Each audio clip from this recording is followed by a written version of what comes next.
Hello, good day, everyone. Welcome to GCCM Asia 2023. We are live, most of us on site, but I believe some are also online for our webinar session, where we'll be talking to quite a number of panel here.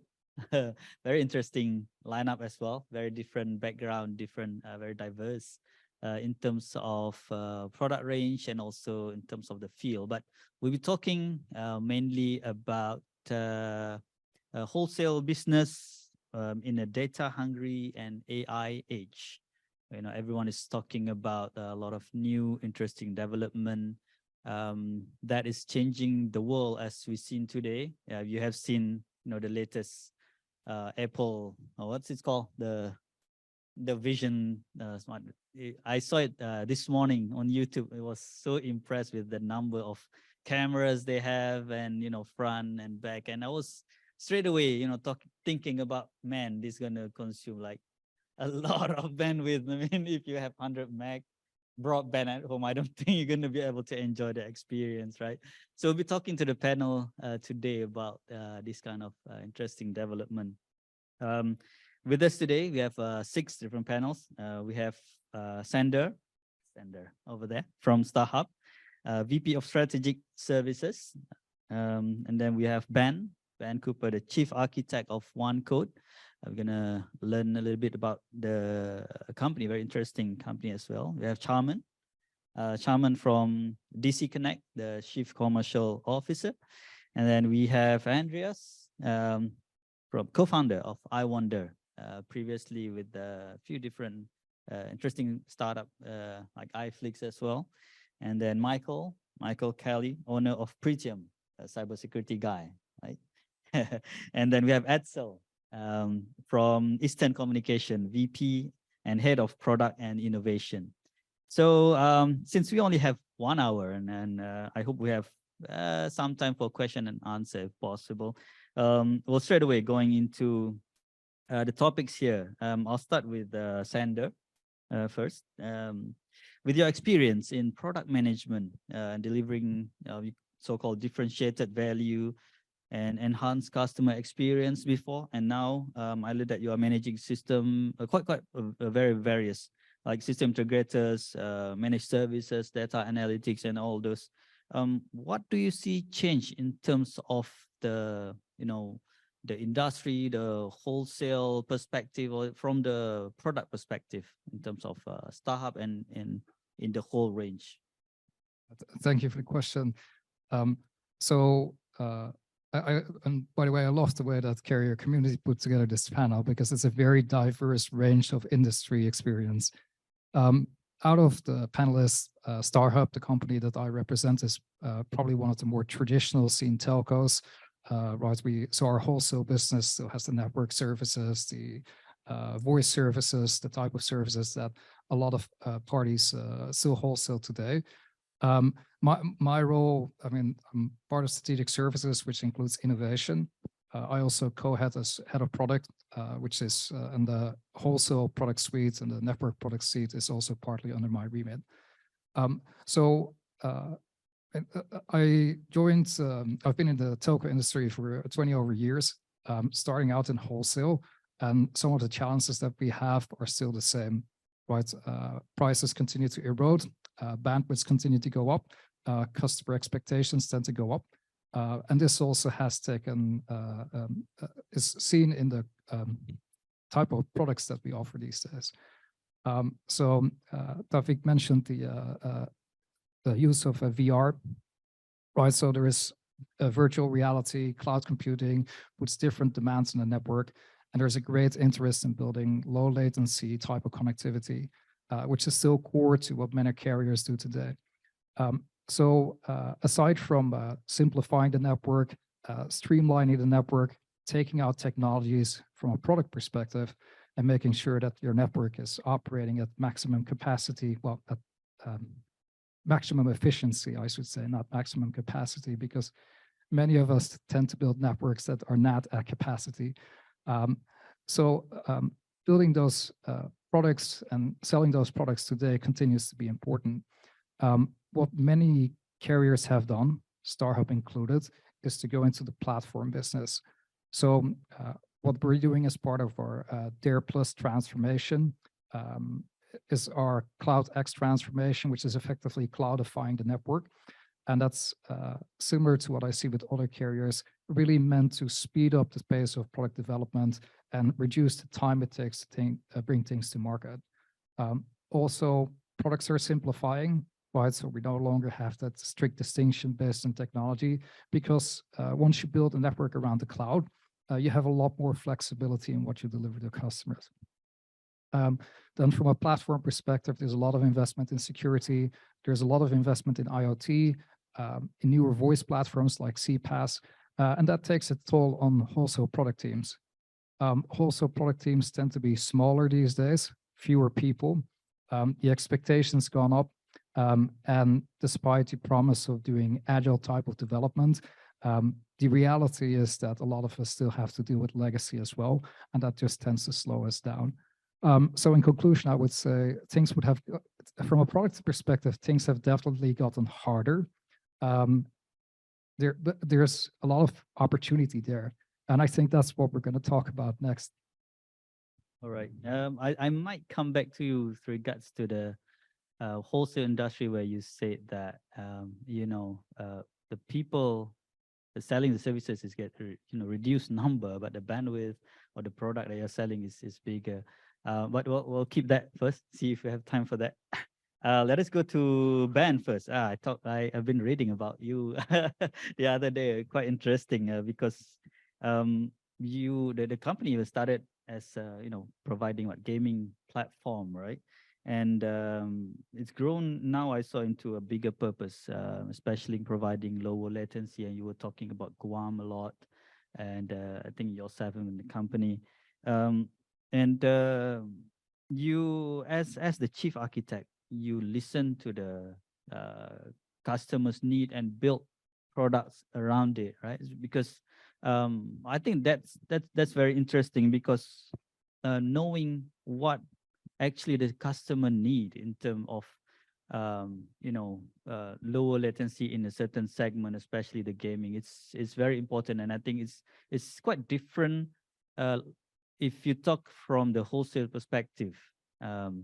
So why don't you talk about it? Talk about the data hungry and the need of speed. How do you balance between these two?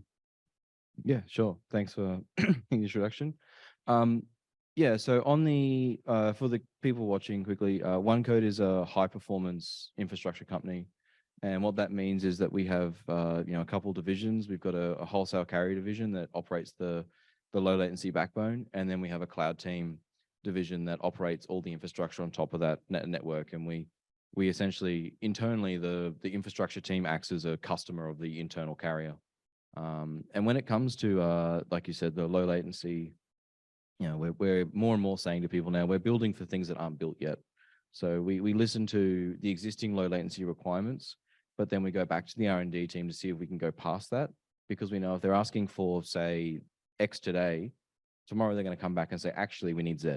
So it's better if we bake that in ahead of time, so we don't have to go back and keep rebuilding and rebuilding. And as you said, your requirements, customers are always saying, I want more speed. So we try and build in a much higher speed from the outset, so we don't have to keep running back and chasing our tail. I think where we sit in the market is very unique. Like you said, there is a balance between data hungry and latency. We tend to shy away from the data hungry people. If major contents come to us, not that we won't sell to them, but we do pre-warn them that it's not going to be as cheap as someone else because of that latency requirement. It's sort of a binary choice. You can't go ultra low latency and ultra high bandwidth because the costs are just, no one will pay for it. It's astronomical. You're getting into the territory where you have to build your own submarine cables everywhere on your own. And yeah, it becomes a very messy setup. When it comes to the customers, we take a really product focused outlook on our products. So we're constantly talking to the customer and saying, not what do you want? What are you trying to achieve? What is the outcome here that you're looking for? Are you trying to get to more users? Are you trying to have less locations in Asia? Because Asia's a massive archipelago of islands.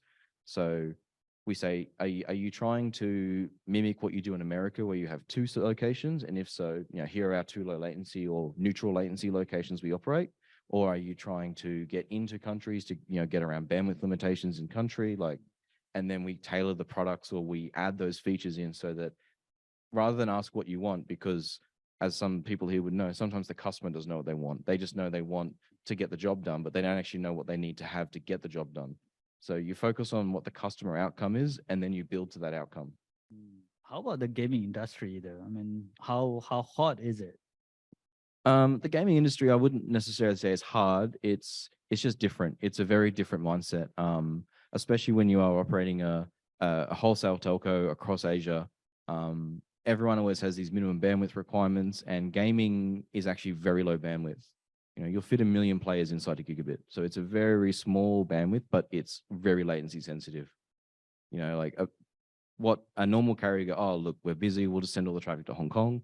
For the gamers, they're going to scream because now their latency's gone up and all the people in the Philippines have got low latency and they're beating them. So now they're mad because they're like, well, it's not fair now. So for gaming, it's very much, we figured out very early on that we couldn't rely on others and we had to own our own backbone because we had to guarantee the consistent latency and we had to avoid the redirects that other carriers would do to save money.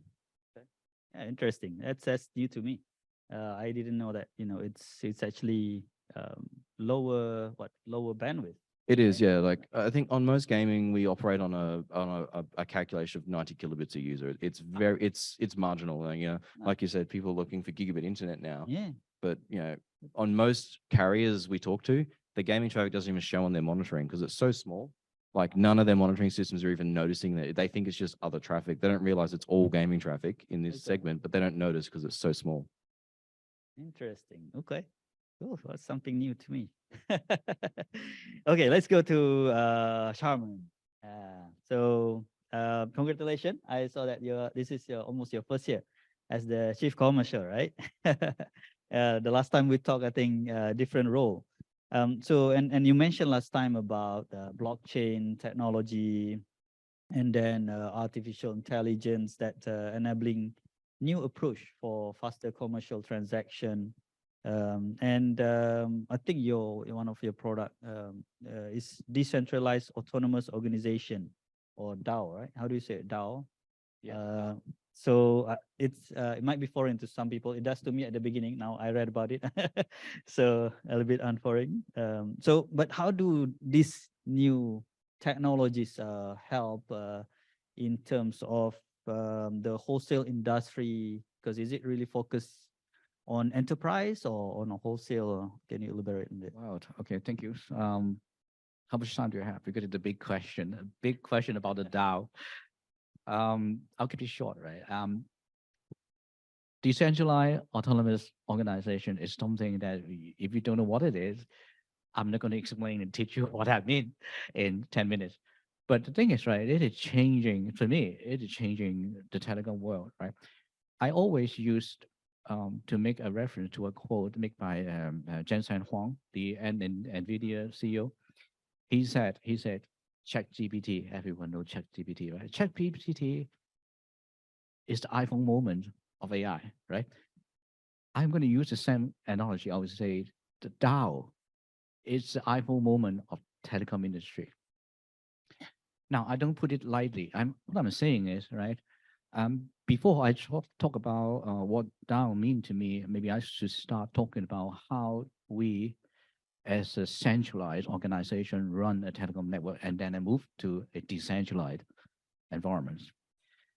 So imagine, right, you're going to plan your next holiday, right? Okay, you want to go to take a holiday from Singapore, book a trip to Las Vegas, right, for the next holiday. What you do, right? You go to a website, Expedia, right? Typed in your source, Singapore, destination in Las Vegas. Wow, bunches of selection of different airlines. Path that you can make. Direct flight, expensive, the shortest distance. To transit, the longest duration, but cheapest one. Okay, you pick the one with 3 segments. Or Singapore to Dubai by Singapore Airlines, the first segment. Segment 2, Dubai to Los Angeles by Emirates, right? Segment 2. Segment 3 from Los Angeles to Las Vegas, American Airlines. So 3 segments, 3 different routes, and you have your holidays. Now, you already got used to it. Okay, I have choices of different route, different selection of path available, up to you to choose the shortest one or cheapest one. Now, put this context from the airline industry to telecom industry. You have a requirement to have 100 gig connectivity from Singapore to Las Vegas, right? You have this requirement, point-to-point requirement.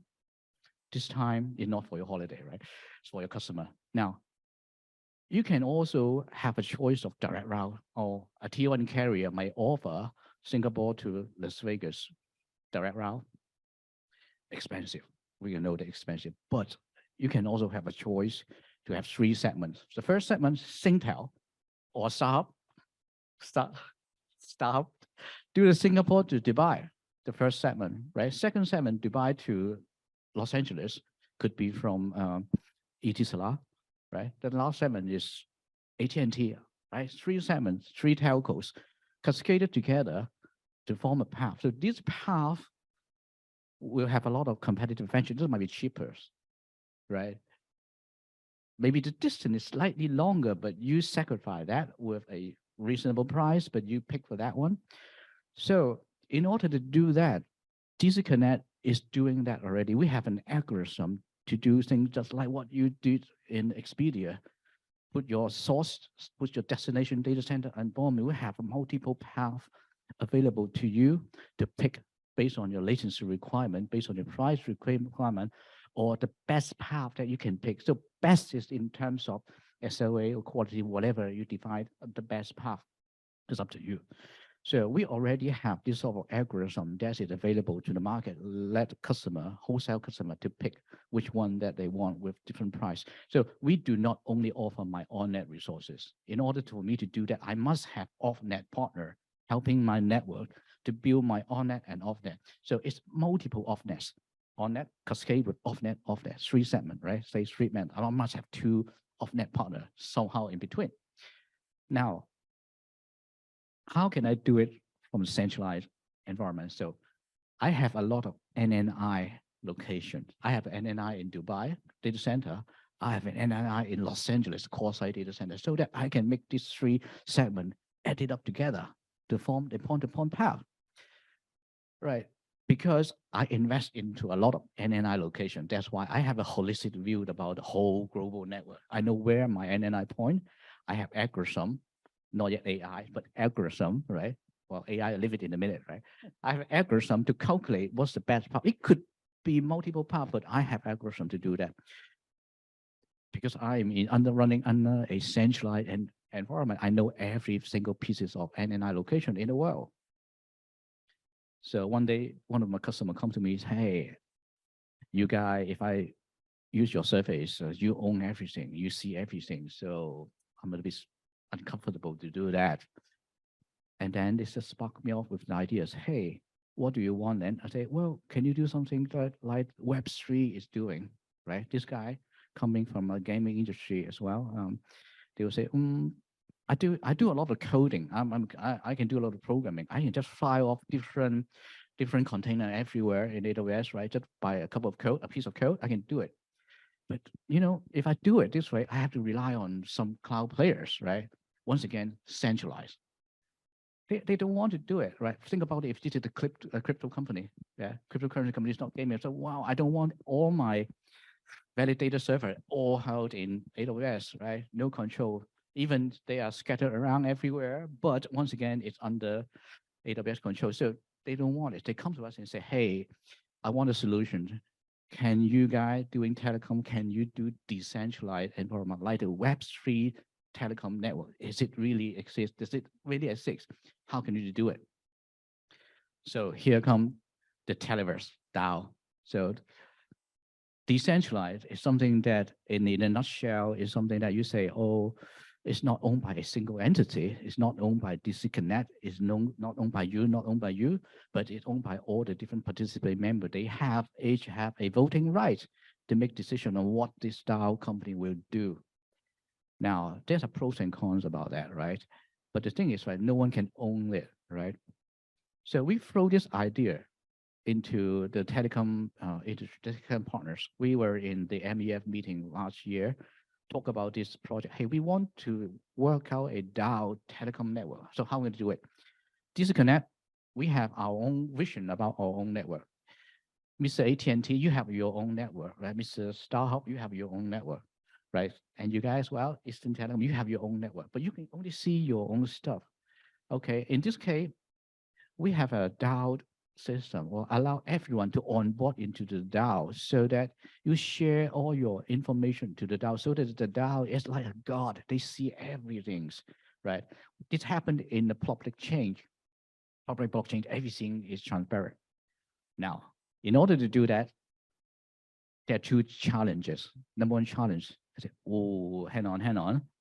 I don't want to share my sensitive information to you. My pricing information, my NNI location are all confidential business information. I don't want to share to you. This is a blockchain. So we know everything about blockchain is everyone can see it.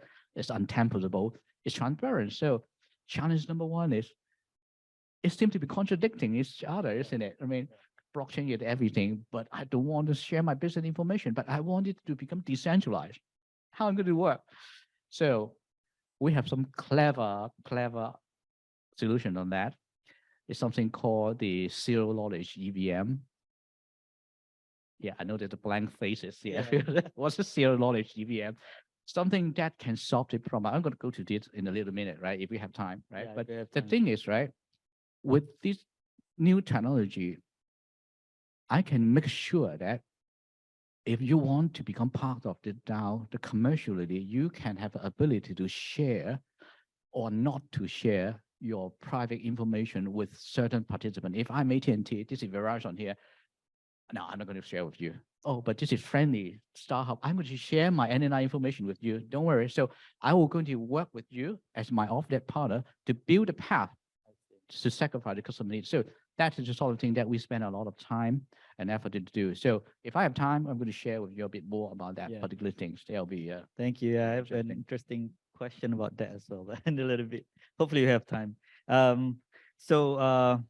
think Andreas, the co-founder of I Wonder, it's a bit different from the rest because you are from the OTT player, right? So the ecosystem wouldn't be complete, without the content side of thing, because I'm talking about wholesale or the data and everything. What are people consuming the contents, right? So I think you are seeing left and right, first hand, but how much contents are being created every day, and there are so many competitions in OTT today. So do you see the demands growing in your segment versus the other? I think you can elaborate a little bit about the factual content streaming that you are doing, and where do you think it is headed? Yeah, sure. Oh, well, okay. Hi, everyone. Yes, I guess I'm from a slightly different side, being on the content side rather than the infrastructure side. And I think the very first thing to say is that, the world has moved so much in the last couple of years. I was at iFlix before, headquartered in Malaysia back then. This was 5 to 7 years ago. And at that time, we needed lots of engineers running infrastructure. We had physical boxes that we installed with our telco clients.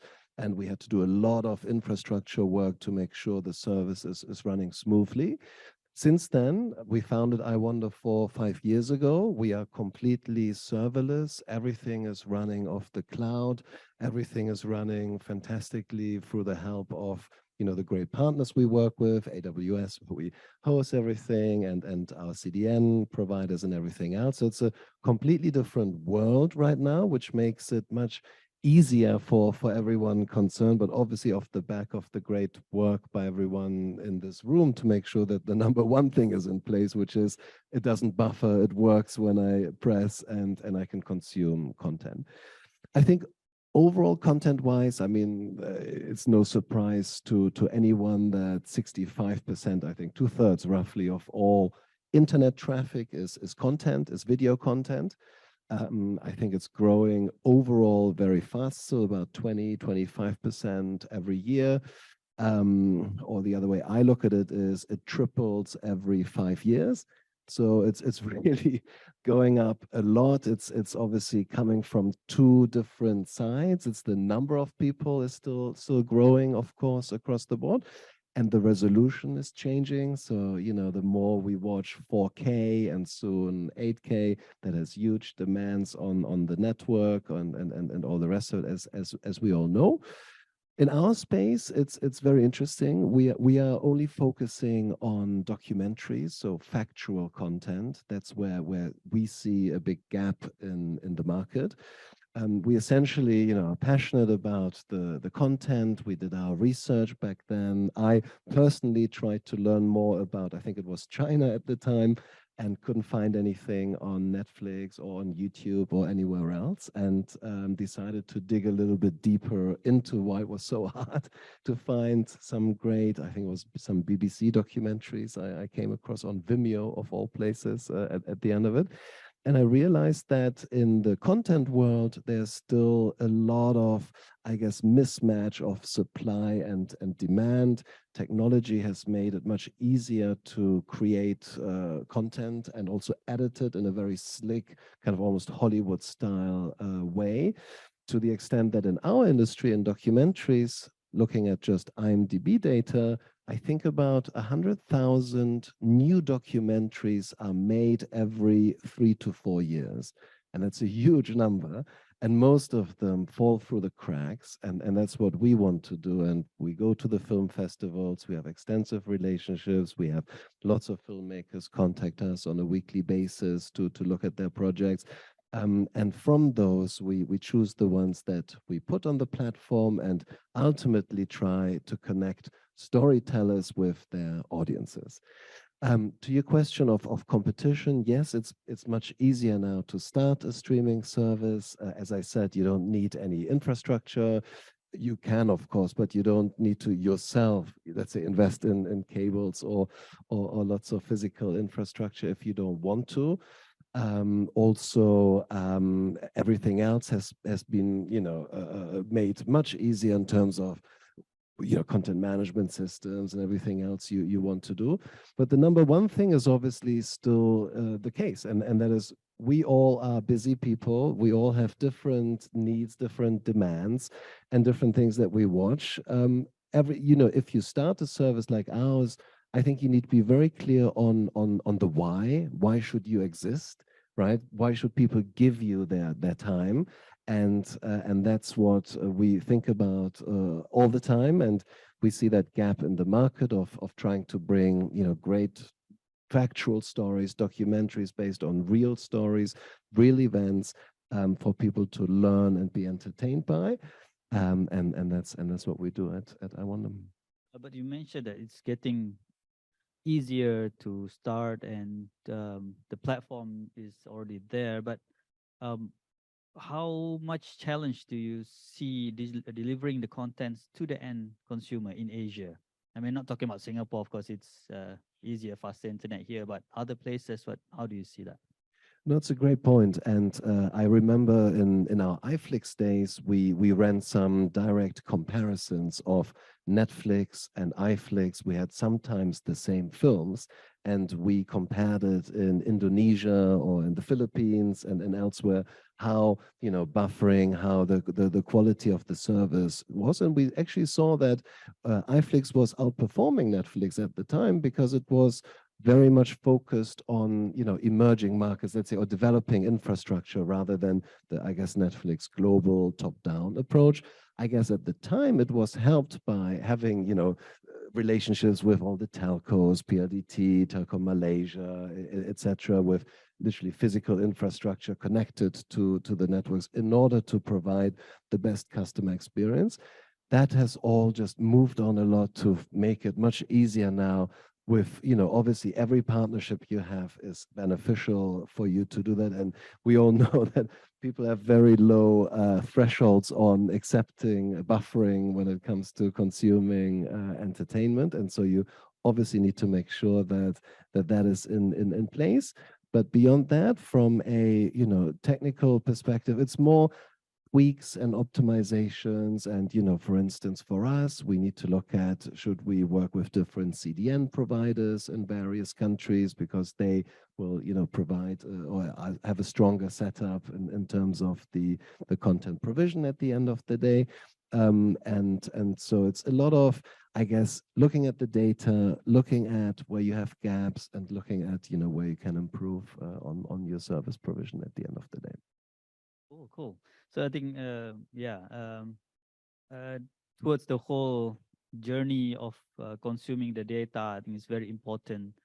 Aspect of it is cybersecurity as well. So I'm going to go to Michael here, who is very experienced in cybersecurity and managing cybersecurity risks. I think even before it was a thing yet. At that time, I guess you're already talking about cybersecurity. So hyper growth of data and more advanced hacking technology today, I think even assisted by AI. I mean, I saw that people are asking ChatGPT how to create a code, how to hack, right? And even provide the whole thing. So, where does that leave us in terms of managing cybersecurity, and how much things are different today than from, your experience before? Yeah, thanks. It's interesting.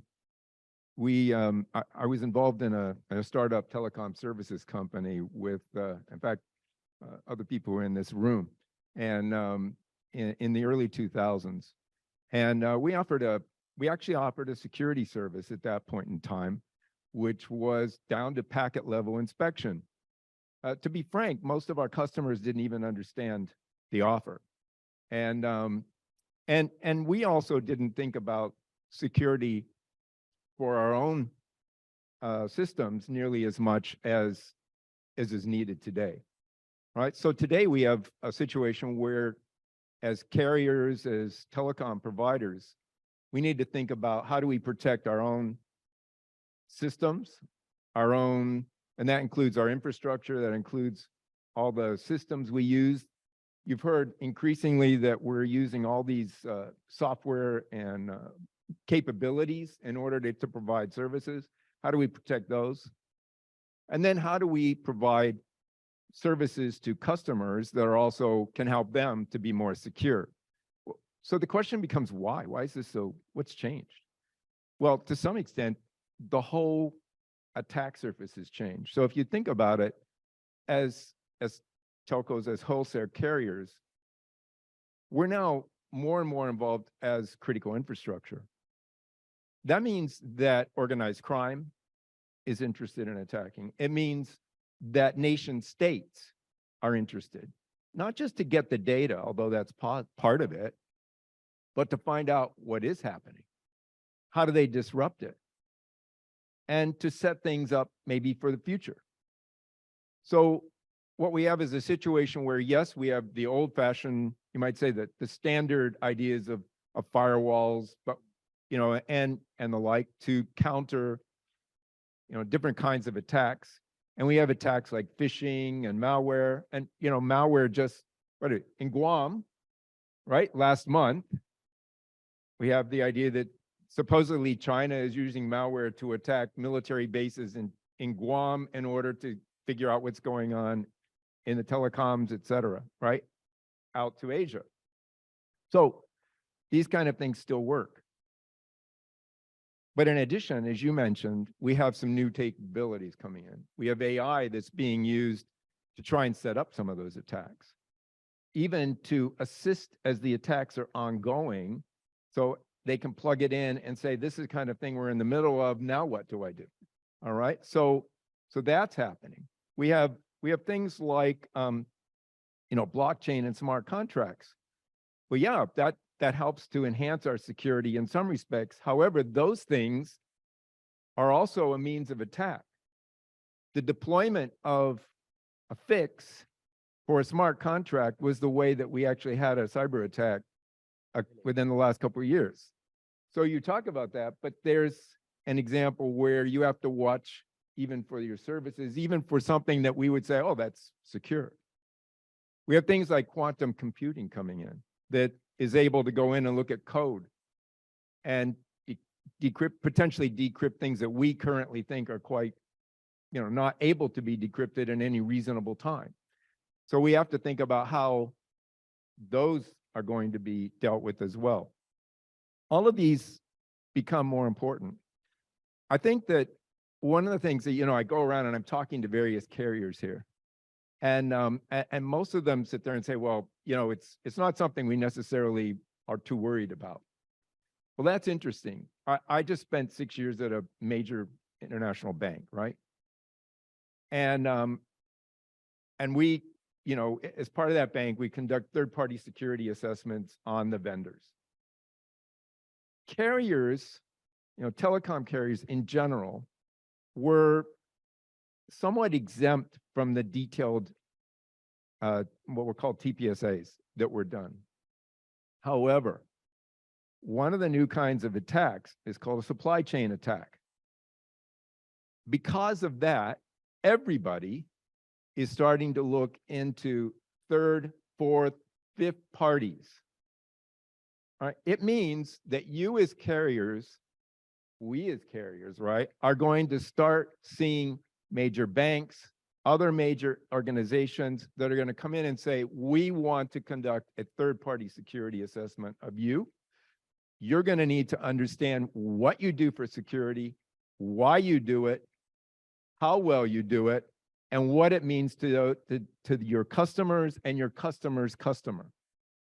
So this is not something that is, a maybe. This is a definite. The other thing is we're seeing regulators start to regulate, put out regulations that have to do with the importance of security. The UK regulators put out something having to do with critical infrastructure, which includes telcos, and other regulators are going to start doing the same. So you're going to see it coming from a number of different sides. Security, like it or not, is going to be really important. And it's not just putting in place those kind of systems that you think are going to be needed. It's, watching out for your people, watching out for your processes, getting the systems in place, and really understanding, what does that mean for my business? Is it sufficient for the kind of business am I offering? And how do I explain it to my customers and their customers? That's going to be really critical for carriers going forward. That sounds like it's going to be impacting your bottom line as well, because there are more costs and processes involved now, right? Yeah, absolutely. I mean, if you talk to most people, well, I had somebody say, well, security is like insurance. You do as much as, you only take as much as you need or whatever, right? Well, that's got to change, right? I mean, what we have to move towards is this idea of how do we set things up with security in mind so that it doesn't become this bolt-on that costs us a lot more. But when we start thinking about the way that we're setting up our processes, the way we're setting up our systems, how do we think about it to set them up in a secure manner? And then be able to embed that as part of what we're providing as a business value add, and or just in some cases that is part of our business proposition to our customers. That's a whole different story then. I mean, but because last time cybersecurity is like you mentioned, it's a security, it's like insurance, but now when the regulations becoming impacting the business, and it's become the whole different story in terms of cybersecurity. So yeah, I think it's very interesting perspective. I have a question, but I'll come to you later if we have time. Okay. Regarding that, let's go to Edsel first. Yeah, Edsel is from Eastern Communication, and you are head of product and innovation, right? So since you talk about product side earlier, I want to talk about innovation.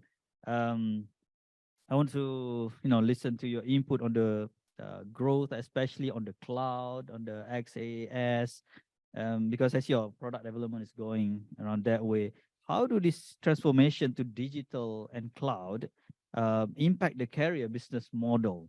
Do technologies like SD-WAN, SASE plays a very important role, or just additional role in the transformation? Thank you.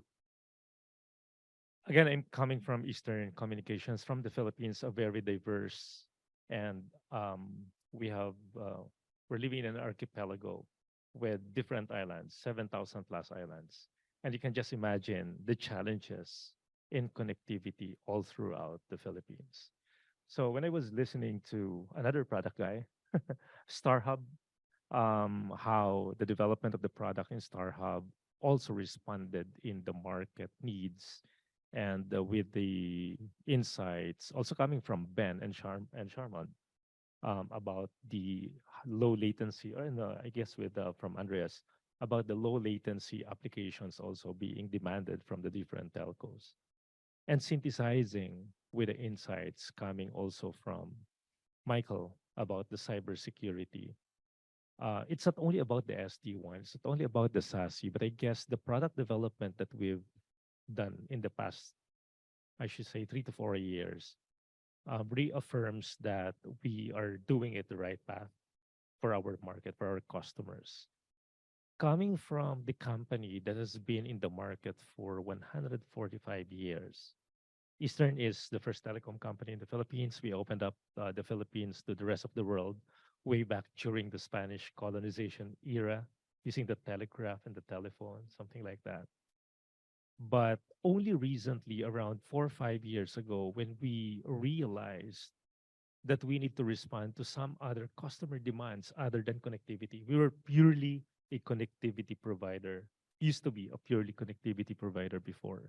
Internet, the voice and data, but I guess people here from the telco side, we realize also how rapid the erosion of the ARPU in connectivity is. The demand of our customers are ever increasing for the low latency and the high bandwidth as well.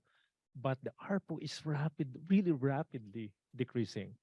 I was checking with my product team about 2 years ago, checking how much was dedicated internet, for example, 3 years ago, 4 years ago, 5 years ago, comparing to the price of the dedicated internet today.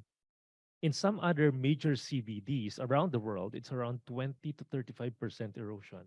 But in the Philippines, it's more than 50%, 50 to 75% erosion in the ARPU already. So it's driven by the competition, and I guess also driven by more efficiency in making things work, and hence we're trying to drive the cost further down also, as there is a mandate from the government to really, make internet available across the country. Now, going into the digital transformation that has happened, or that has rapidly happening in the past 2 years since pandemic hit us. I guess the decision to expand the portfolio beyond connectivity proved it right when you were talking about cloudification of the infrastructure and us offering, for example, the locally hosted cloud in the country, though we offer the other big clouds outside the Philippines, but putting that locally hosted cloud in the Philippines to support the data sovereignty, to support the security as well by offering dedicated line from the customer's data center direct to our data center, direct to our cloud. So you don't necessarily have to get the express route or the direct connect anymore in order for the customers to have improved latency, for example. Now, going back to connectivity and the demand of our customers for a high speed, low latency, and more affordable connectivity for our enterprises, we saw to it that offering the SD-WAN and now the SASE, putting the networking and putting the security in the cloud makes it possible for our customers to even enjoy much more low latency, even just an overlay, having a unique value proposition of having a global private backbone together with our partner in offering SD-WAN and SASE. And not only that, as part of the transformation promise, it's not only delivering the technology, but really making it more affordable. Now, we talk about the past, so we talk about the anything as a service as well. When we started offering the locally hosted cloud, we call it Eastern Cloud, okay? When we started offering Eastern Cloud way back 2019, we never thought that pandemic would hit us, and there was that constraint in supply chain. But luckily, we're able to provide support to to those businesses that need to fire up and go on air during the pandemic using the cloud without necessarily shipping anything from abroad, especially coming from China with all the servers and the routers. No. And in the past, I should say 2 years, we realized of making ourselves similar to iFlix, Netflix, an aggregator of the different business applications hosted in the Eastern Cloud. So you need HRIS, you need inventory management system. You need everything, especially for the SMEs. And not only for the business applications, but also democratizing the delivery of the services across the country, most especially on the security side. I remember it was also during pandemic when I think it was coming from Fortinet showing us the statistics of the attacks happening across. And only 25 to 30% of the attacks are targeted towards the big enterprises. 70% to medium enterprises, small and medium enterprises, who are more vulnerable to these attacks because of low investment put into the security. Probably you can relate to that as well. So it's not enough that we protect our network, as what Michael is saying, as the challenges, and putting unique value proposition to that. Well, it's a cost, but monetizing that as a USP, it matters a lot for Eastern. But democratizing the delivery of security across the country is something which we believe is part of how should I so call that, calling, making them more secure despite they have less capability to pay by by offering security as a service. And the democratization of this technology in the country is something I believe that we're able to provide dent in the Philippines. So sooner, it's not only about the security, but this anything as a service, specifically business applications as a service hosted in the cloud, so that even the small and medium enterprises will be able to automate their financial systems, their HR systems, and all the stuff. And it's kind of interesting seeing that in a country with very diverse population and whose SME market is probably around 80-90% of the entire business population. And that's the dent that we promised to the market in the country. So in Philippines, is it just you or are all other carriers are working on the cloud business solution? Everybody is in the cloud, or everybody provides cloud services, I should say. It's just that we realize that bringing that cloud in the country, as our company is a pioneer, not necessarily relying on the latency issues of the applications going to the different clouds outside the country. I remember it was 2020, 2021. I was talking to one CIO, one of our biggest clients in the BPO industry. We provide connectivity only back then. And he was asking me, Edsel, I do have some issues here. Our tools provider, BPO tools provider, hosted in one of the public clouds outside the country, is telling us only 25 Mbps coming from home is enough in order for our agents to be able to, effectively use the tool without buffering, especially, heavy on the voice. But we paid for the subscriptions of our employees. It's already 100 Mbps broadband, 150 Mbps broadband, 200 Mbps broadband.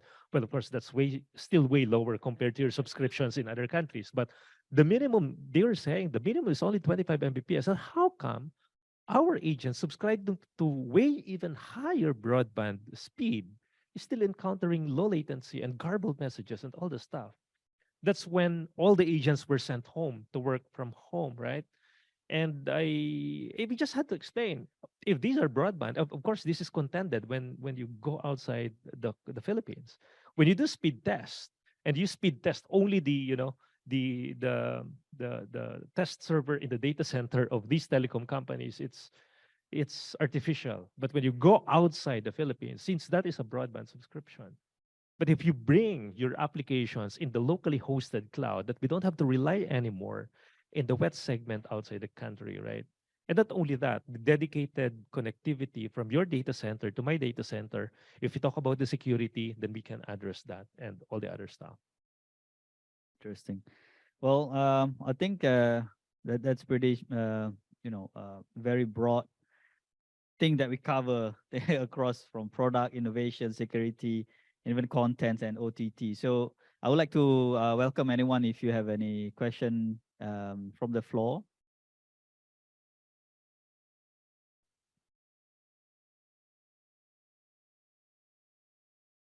If not, I would like to go back to Sander a little bit. Since earlier, we have time, right?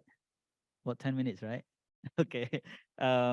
Well, you mentioned that, the wholesale role or even the manpower is shrinking. But of course, as we all know, the bandwidth we're talking about is, hundreds of gigs on the wholesale levels. So how does it change the dynamic of telecommunication from your perspective? Okay, so there's a number of trends that come together. So one, and this was referenced by multiple panelists, is the divergence of requirements. So you get specific use cases that are prevalent and important for a specific customer use case, and that's also impacting buy behavior. On the other hand, you have the increased capability of software-defined networking and using APIs, and that allows you to really streamline your transaction model. For those unique requirements, we have a customer that comes in and says, I need 100 gig into a specific location. That will always be offline, will always be specifically designed for that customer. The wholesale needs, the mass buying with specific use cases is something that gradually will become more automated. So the MEF plays a good role in that with the Sonata API. They've done a great job making things standardized across the industry.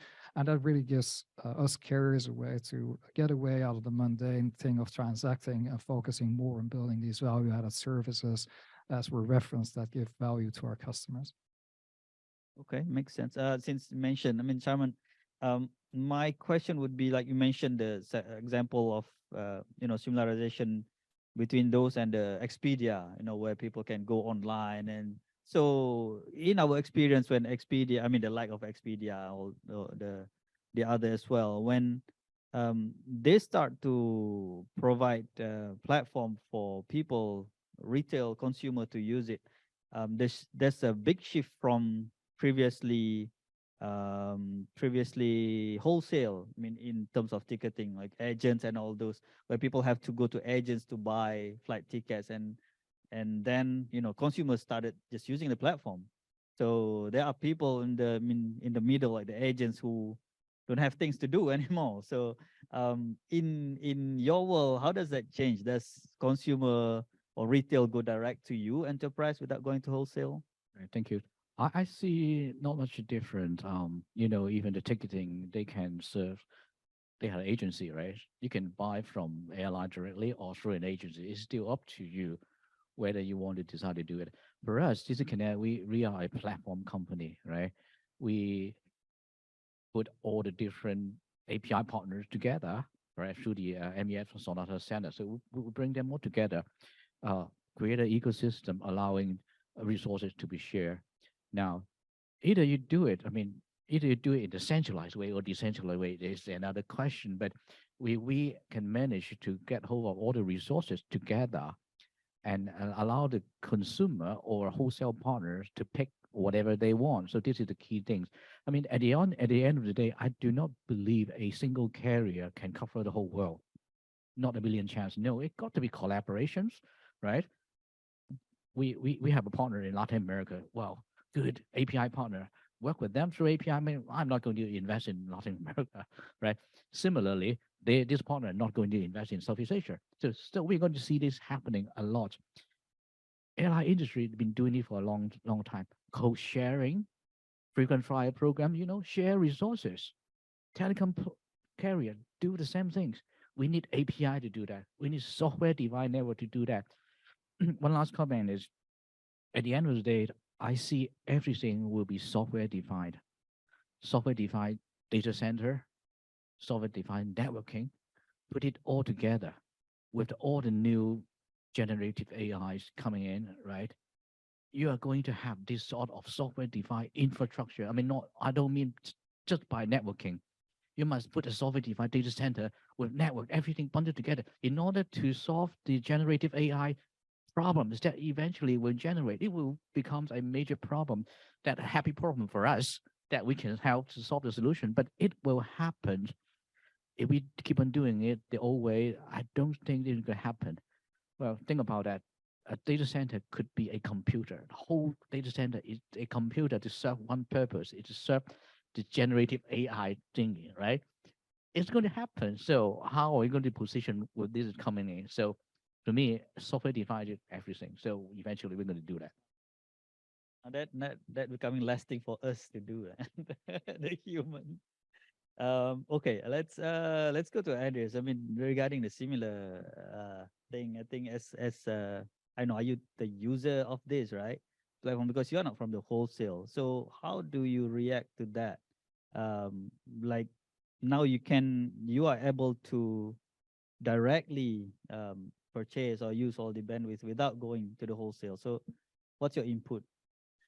Yeah, I mean, look, I think like in every business, it's all about creating, what your customers want, and it's great that there are choices out there. And for instance, on the cloud side of things, there are of course now more and more options, not just AWS or Azure.